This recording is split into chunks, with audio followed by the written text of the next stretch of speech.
If you ever get one-on-one with an alligator, you can save yourself using just one simple trick. At least that worked for a young visitor of Moss Park in Florida who escaped a gator's grasp. Juliana was swimming in shallow water when an alligator bit her leg and refused to let go of it. Luckily for her, the girl knew exactly what to do because she was paying attention during her visit to a theme park with gators. First, she tried hitting the animal on the forehead, but it didn't work. Then, she decided to use her knowledge and stuck 2 fingers up the gator's nose. The animal opened his mouth to take in some air, and the leg was free.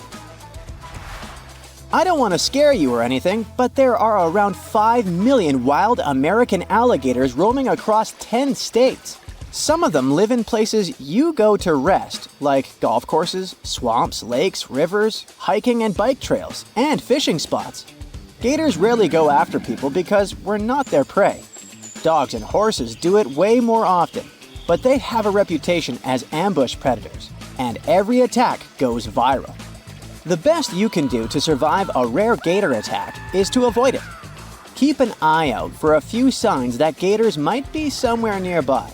They love catching some rays, so if you spot some logs or banks where the sun's hitting just right, there might be a gator chilling there. Sometimes they're sneaky about it, with just their eyes and snouts poking out of the water while they soak up the sunshine. And when they decide to dip back into the water, they slide in without a single splash. Sneaky gators. During mating season, which starts around April and goes through June, they get pretty vocal. So if you hear some loud bellows echoing through the swamp, chances are it's a flirting gator. If you stumble upon what looks like a pile of vegetation on dry land near water, keep your distance. That's likely a gator nest. And trust me, you don't want to mess with Mama Gator when she's protecting her little ones. Their tracks resemble those of lizards or dinosaurs. So if you see something like that, it's probably time to escape to safety. People are usually the ones who provoke these toothy reptiles, not the other way around. You can do it if you get too close to snap the best photo or decide to touch its tail out of curiosity. Feeding them is also a bad idea, because they quickly learn that humans mean free snacks. If you come face to face with a gator, try to stay cool and respect their turf.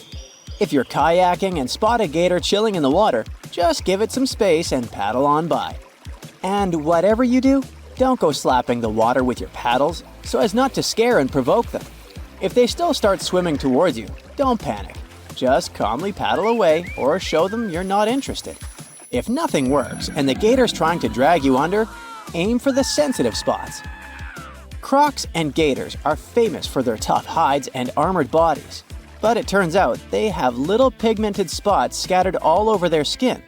They're packed with touch sensors, making them super sensitive to pressure and vibrations. Even more sensitive than our fingertips, believe it or not. Scientists have several ideas about what these spots are for. Some think they might be little cleaning stations, secreting oils to keep the critters fresh. Others suggested they could detect electric or magnetic fields, or even sense changes in water salinity. But the latest study suggests they're mainly honed in on feeling pressure and vibes. They respond to everything from gentle ripples in the water to barely there pressures. Try poking them in the eye, hitting them in the top part of the skull or the side of the jaw. Or maybe just give them a good 1-2. If you're in the water, the main danger is drowning, not the bite. Get to land as soon as possible. Humans are way better on solid ground than gators are. But don't let your guard down once you're out of the water. A gator can punch you with its tail or the skull. But the good news is that alligators aren't known for their marathon running skills. It's pretty rare for them to chase humans on dry land, and even if they do, they're not winning any races. They top out at around 9.5 miles per hour, and they can't keep up that pace for long. So you have a good chance to run away, and you shouldn't do it in zigzags like the popular myth says. It'll just slow you down. They are way more efficient in the water, swimming at a speed of up to 20 miles per hour. Plus, gators can hold their breath underwater for up to half an hour, and some have beaten that record with an impressive 24 hours. They have adapted to slow their heart rates to 2 to 3 beats per minute. This way, they consume the oxygen in their lungs super slowly. They have their eyes smartly placed on the tops of their heads so they can see what's up above the water while hiding in it, kinda like a periscope. But not all is lost for you. If you can sneak up behind the gator without setting off its attack mode, you can clamp its jaws shut with some pressure. Even though their bite is no joke, they struggle to open their mouths when you're holding them tight. You can even flip that bad boy onto its back and send it into a chill mode. Try jamming something into the back of a gator's mouth. It should cause a gag reflex. If you can't pull any of these tricks, try making as much noise as you can. You might scare away the gator, and you'll let other people nearby know you are in trouble, so they can call 911 for help. If someone wants to save you, they have more chances of doing it on the ground, so they should never jump in the water to rescue you. All this works for alligators, but might not work for crocodiles. The first way to tell the difference between them is to check out their snouts. Gators have short, stubby ones with rounded ends, like a wide U shape. Crocs sport longer, skinnier snouts that taper into a point, more like a sharp V shape. Take a peek at their teeth. When gators close their mouth, you'll see their top teeth sticking out, mostly downward. Crocodile teeth are more evenly matched, with some pointing up and some down. Gators are freshwater fans, so they live in ponds, swamps, and lakes. Crocs live in freshwater, brackish water, and even salty coastal areas. Gators are usually more relaxed than crocs, but both can get wild, especially if they're feeling peckish. So if you spot either one in the wild, give them plenty of space and maybe a friendly wave from afar. Despite all the obvious risks, some people still think it's cool to have an alligator as a pet, although it's mostly illegal. The first problem is that you need a lot of space, because that tiny 7-inch gator you think is cute is gonna turn into a massive beast, especially if it's male. A gator has 80 teeth in its mouth and muscles that can crush bones with over 3,000 pounds of force. These guys are also really smart and can figure out how to escape their enclosure, anticipate your moves, and even use tools to get what they want. You might think you can train one, but it's not like teaching your pup to sit and roll over. It takes years of experience and a whole team behind you to change their wild instincts. Plus, they're bottomless pits when it comes to food. Finally, these guys stick around for a long, long time, over 50 years. So when you realize you can't handle it anymore or just don't want it, good luck finding someone to take it off your hands.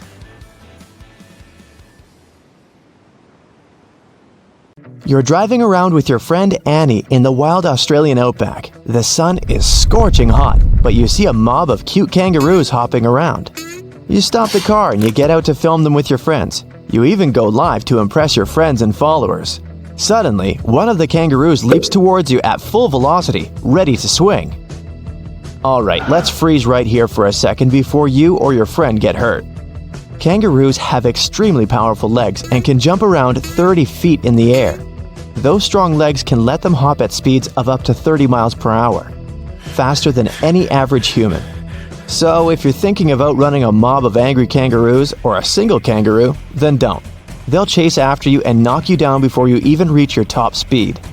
Their tails are strong and sometimes act like a fifth limb when they're grazing in a field. Kangaroos generally eat grass like cows, but also feast on shrubs, moss, and even fungi. Their tails are essential for keeping balance. They can stand as tall as 6 feet, with their tail making up half of that. Back to you guys. The kangaroo is only a few feet away from you. The first thing you have to do is protect your body. Turn it sideways and extend your arm out. Make sure your head is out of reach. Their paws have very sharp claws, so you don't want them laying any jabs on you, especially your head. They kick with both feet, which means they rest their body on their tails and extend both legs to push kick their aggressors, aka Annie and you. Their feet are huge, which makes them even more dangerous. Well, time is still frozen, so you and Annie get into position and are ready for the kangaroo attack. And action! The kangaroo stands face to face with you like a boxer in a ring. It moves closer, but you're in the correct position to reduce damage from your end as much as you can. Even though you know how to defend yourself, facing off with a 6-foot kangaroo isn't the best idea. The best you can do is slowly back away without startling it. Don't turn your back on it, you might get a surprise attack. If backing up doesn't help, let it know it's won this battle. Don't return any eye contact if you can. Cower yourself. You might have missed some warning signs while observing them from afar. The kangaroos weren't stomping their feet because they were excited to see you. They were telling you not to come any closer. When one of them hopped over to you, it stood high on its legs and flexed its muscles to show dominance. The biggest fail of all is that you pulled over while they were grazing peacefully. They thought of you as a threat and went into defensive mode. The mob has several joeys, or baby kangaroos, sticking their heads out of their mother's pouches. Female kangaroos have a pouch on their belly made of a fold of skin to house the babies. When they're first born, they're only the size of a grape, but then blossom to the giants that they are. Only after 10 months, joeys are old enough to move out of mom's pouch and hop on their own. So, you and Annie survived that confrontation for now. But what happens when you're face to face with a 40-foot kangaroo? I'm just kidding, we're keeping it real here. It would be super difficult to face off with a grizzly bear. The first thing you would need to know about grizzlies is that they're very cute when they're berry picking, or just scratching their backs on tree bark. But their dark side is scarier than a kangaroo's. You're having a little picnic with Annie when suddenly a grizzly bear approaches after smelling some yummy food. Don't panic, we'll freeze time here to give you a chance to think about what to do. In general, the best way to survive a grizzly attack is to avoid it altogether. Grizzlies are wanderers, always looking for the best spots to find some food. Their sense of smell is impeccable, so its nose led the bear right to your picnic. The bear is very close to you. No need to panic. You should show the bear that you're just a visitor on its territory. Back away slowly while speaking in a low and calm tone. It needs to know that you're submitting to it, as it's the dominant creature in this encounter. There's a lot of tension when you're face to face with a bear, so don't turn your back and make a break for it. That will only let the bear chase you down, and you won't win in that race. They're faster than humans and can swim and climb trees, so unless you sprout some wings and fly away, do not try to outrun a grizzly bear. Next, you should avoid eye contact. Just like the cute and cuddly kangaroos, bears take it very seriously and watch your every move. They also consider direct eye contact as a sign of aggression, as if you want to challenge them. Grizzlies also like to play a game of chicken. They wait to see your moves and can even fake a charge to see how you're going to react. Either way, you have to stand your ground. If the bear lowers its head and protrudes its neck towards you, then it knows that it wants to charge right at you. Since we froze time for now, we can't know for sure what its next move is going to be. Let's jump back into action to see what it'll do, because you'll have to plan your next move depending on the bear's move. And action! The grizzly bear isn't showing any signs of aggression so far. It's just curious about the setting. Remember your training, no eye contact. Okay, the bear is showing some signs of aggression now, which means it could potentially attack you. Stand your ground, it's getting closer.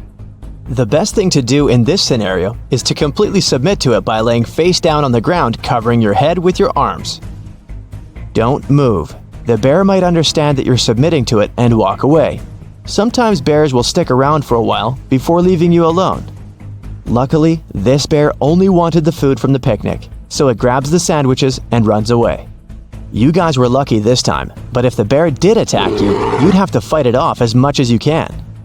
You can use any objects nearby to help you. It's best to aim for the most sensitive spots, like the bear's eyes and nose, with all your strength. What makes cougars stand out from other predators is that they're excellent stalkers. You're hiking in the forest, and you don't realize that you have an unwelcomed guest along with you. Cougars will stalk you if they think you're good to eat and can pounce from out of nowhere, and if it knows it's the right time. These giant cats generally don't attack people, but who knows what's on their mind. The rule of thumb when face to face with a cougar is pretty much the same as with other animals. Stand your ground and don't run. Running will only trigger the cat, as it will outrun you for sure. These cats are strong and have very quick reflexes. Their claws are powerful and their bites are even worse. You don't want to be chased by one of these. Now that you're standing your ground, make yourself appear bigger than the cougar. That's right, raise your arms and puff out your chest. Always keep eye contact to try to assert dominance. You don't have to appear weaker or submissive to the cat, unlike when facing a grizzly or a kangaroo. On the contrary, you need to show that you're more powerful than it is. So don't cower down or break a sweat. It's watching your every move. The next steps really depend on the cougar. Let's resume, shall we? Okay, it's showing signs of aggressive behavior. It's a tough kitty, and it doesn't want to lose this game. If appearing tall doesn't do anything, then try waving your arms around and shout from the top of your lungs. If you can throw some rocks at it to scare it off, then it would be another plus for you. The kitty looks like it wants to attack. No matter what, stand your ground. After a while, the cougar submits and runs away. You won this encounter. Now, just because you got away with this doesn't mean you're good in the future. If the cougar did attack you, then your only option would be to fight back. Find some objects nearby to help you, and don't give up.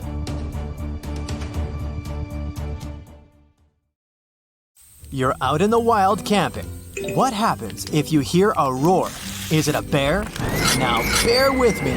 I'll explain how to avoid bear attacks while camping. Then I'll move on to some tips about protecting yourself from wild animals. Let's start with a case study. Leah Davis Locan was a 65-year-old woman who was camping near the small town of Ovando in 2021. The town borders a large forest that has around 1,000 grizzly bears living in it. Anyway, she set up her tent behind a nearby museum building. There was a couple close to her tent. They were also camping. Later in the night, a bear came close to their tents. Locan heard the bear sniffing her head. Imagine waking up in your tent and hearing a bear huffing at you. Luckily, the couple came to help and they were able to scare the bear away. Locan had snacks in her tent, which might have been the reason why the bear approached her. She took the food and stacked it in the museum building. She returned to her tent, put a bear spray can at her side, and got back to sleep. Around 4 a.m., the couple was woken up by some noises. They saw the bear near Locan's tent again. They made the animal go away, but it was already too late when the paramedics arrived. Why did the bear come back? What went wrong this time? Firstly, Locan indeed hid the snacks in the museum building. Yet, she forgot to get rid of the food bags left on her bike, which was about 10 feet away from her tent. Secondly, she kept 2 bags in her tent which she had previously put dried blueberries. Naturally, the bags still smelled like berries. The bear returned to the camping area again and found Locan's tent. Officials said that probably a move Locan made unintentionally while she was sleeping triggered the animal to act. The reason wasn't clear. Wildlife officials added that if a grizzly bear came close to a tent, campers should stay elsewhere and not return to the tent for the night. So, Locan's fatal mistake was to return to the tent for the second time. The bear was put to sleep after this event when it was caught in a nearby henhouse. This means improper food storage can have consequences for both animals and people. Would things go differently if Locan applied the Bermuda Triangle technique? This technique aims to give people a bear-safe camping experience. So probably yes. Bermuda Triangle suggests setting up your tent, kitchen area, and food storage 70 large steps, or, to be more precise, 200 feet apart from each other. Bears can smell food from 2 to 3 miles away. That's why the empty blueberry container was sort of like an invitation to the bear in Locan's case. But even if your food is kept away, a bear may approach your tent to investigate. And if you put your food in a further place, you'll be safe. First, you need to find a safe sleeping area. Your base is supposed to be that spot. It should be outside the triangle, not in the middle. At one vertex of the imaginary triangle, you have your cooking area. At the second one, you have a bear canister. And the last vertex is for the wastewater.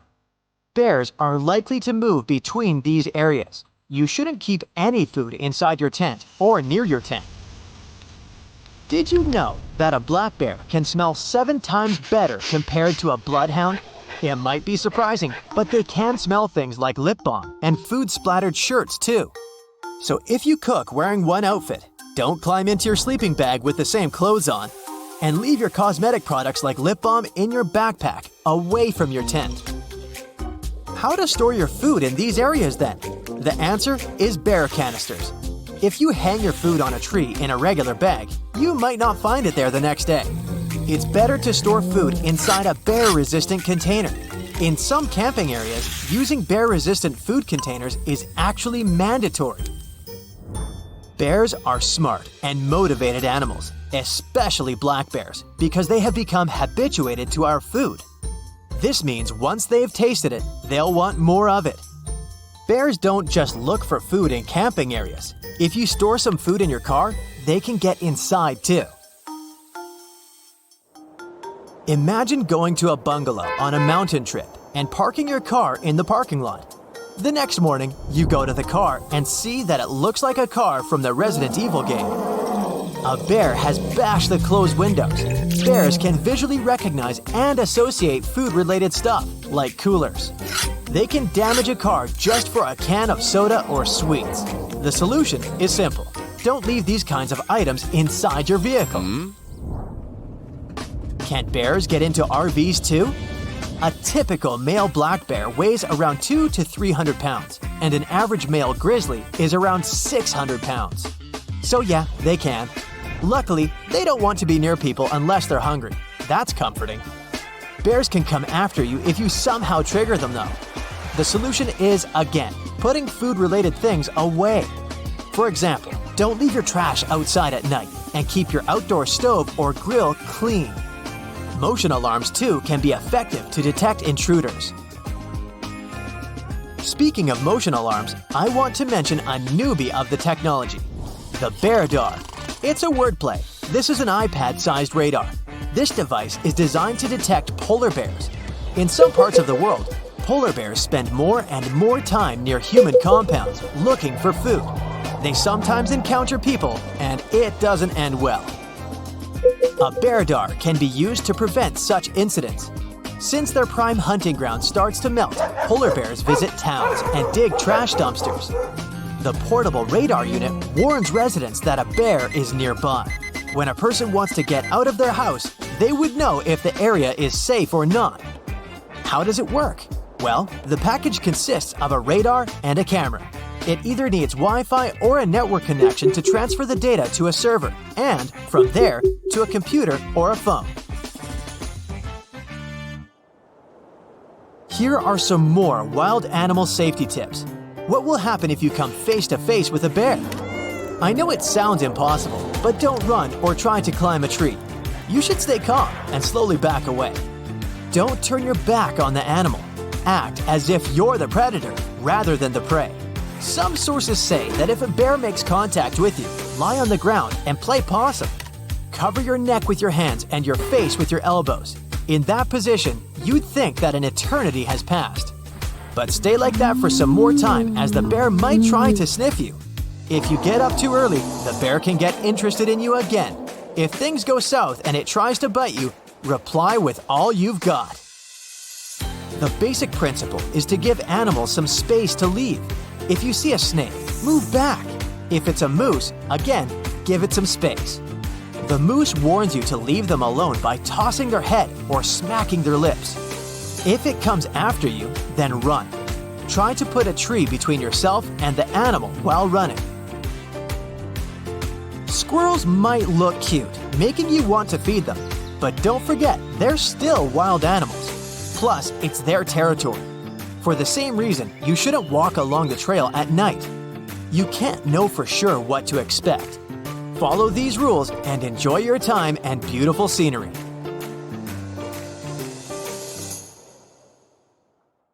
Have you ever heard of an island that is regularly attacked by sharks? For many years, people living there haven't been able to find a way to stop this. Neither can they understand why sharks come there so often. So, what's going on? Why do these predators keep bothering this specific island while completely ignoring the others in the area? Let's go to this mysterious place and try to find out. July 22nd, 2015.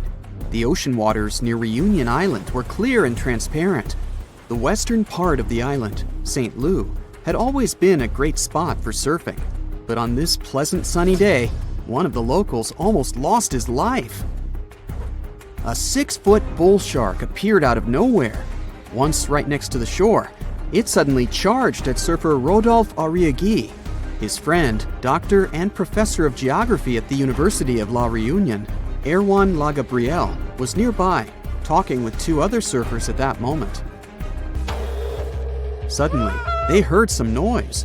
Realizing that it was his friend, Lagabriel rushed to help. The shark was 65 feet away from him. He said that all of this felt like some kind of a horror movie. He rushed to Arriaghi, even though he didn't understand what exactly had happened. At first, Arriaghi's body was surrounded by white foam. It then began to turn pink, and then red. Lagabriel said later that it had been one of the scariest things he had seen in his life. Fortunately, when he swam closer, the shark had already been gone. Lagabriel knew that in most cases, a second attack doesn't happen, so he hurried to help his friend. It took them some time to get back to the shore. When Lagabriel pulled his friend onto the beach, he immediately made a tourniquet from a surfboard leash. After that, Monsieur Arriaghi was rushed to the hospital. Fortunately, this story has a good ending. Although the 45-year-old man lost his arm, he still survived. But he was one of the few lucky ones, because this horrifying story is just one of dozens that happened on Reunion Island in recent decades. Reunion Island is one of the regions of France. It's located right near Madagascar, together with its neighbor, Mauritius.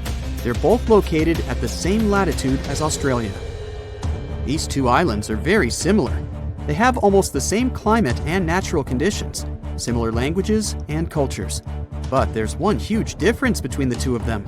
In Mauritius, people can relax and have fun in the warm waters of the Indian Ocean, swimming with scuba gear and watching dolphins. Meanwhile, on La Réunion, locals are afraid even to put their fingers in the water. But why is that?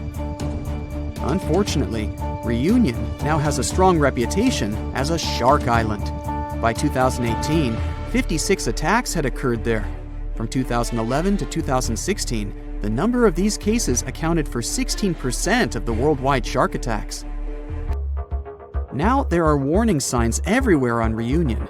Local citizens and fishers have begun to discuss the options of large-scale shark trapping.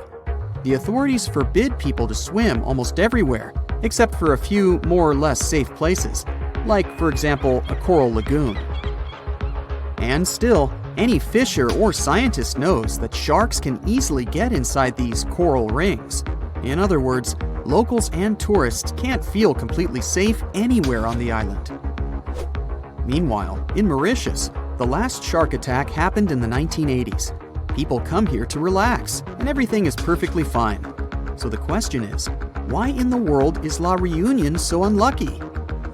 Dr. Lagabriel, the hero I mentioned before, set himself the goal of explaining this strange phenomenon. His study showed that over the past 30 years, the probability of a shark attack on Reunion had increased by 23 times. And in 9 out of 10 cases, it turns out to be a bull shark. If you haven't heard about it, this creature looks exactly like what you would imagine when you hear the word shark. It's one of the most popular species and the one that you often see in different movies and cartoons. These sharks live in tropical and subtropical waters in all oceans. Most often, they're found, yeah, you've probably already guessed, in the southern waters between Australia and South Africa. This place is even nicknamed a shark highway because these predators really like to chill around there. This is also one of the most aggressive shark species, and it's very dangerous for humans. Unfortunately, it's also very tolerant to different water salinity, which means they can basically swim even in fresh water and be totally cool with it. But why do all these Reunion Island attacks happen so often? Well, there are many theories and many different factors that might play their role in all this. Marc Soria, a researcher at the IRD, the French National Institute for Research and Development, decided to conduct a study together with his team. They spent 3 years trying to collect data on 45 tiger sharks and 38 bull sharks living in local waters. The National Research Institute of France supported this study. It was also funded by 3 research foundations: regional, national, and European. That's when you know that the problem is serious. And now, here are the main theories developed by Soria's team and La Gabrielle. The first one is excessive fishing. Experts suggest that long-term fishing and catching small reef sharks, which competed with dangerous sharks for food and territory, eventually led to these dramatic consequences.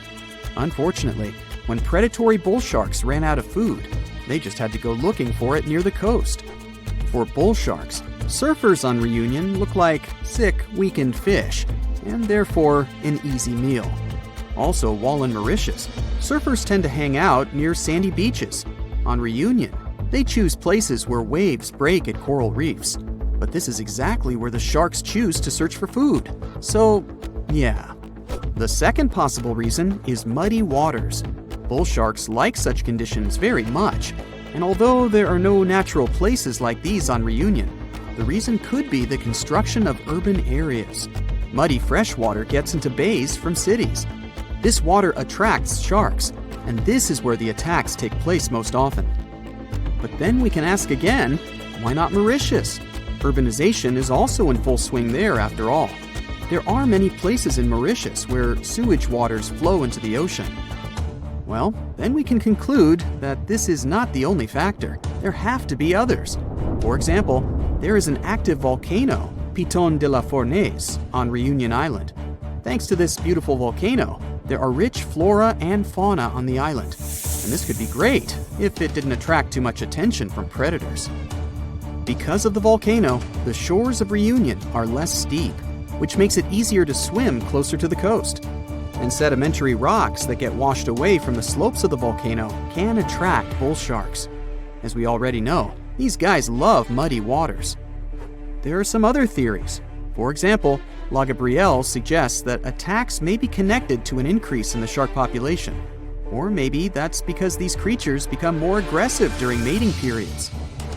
Some people assume that all of this could be Mauritius's fault because they banned catching and selling sharks for meat. But Soria and other experts strongly disagree with this. Not many people on both islands bought this meat to make any significant difference. Anyway, this whole situation caused a lot of tension on Reunion. A big part of the population now supports the idea of catching sharks on a large scale. They also built some underwater fences near the island, and the maintenance of these fences costs $1 million a year. It may seem pretty extreme, but drastic times require drastic measures. But despite all these terrible stories, in general, sharks aren't nearly as dangerous as we think.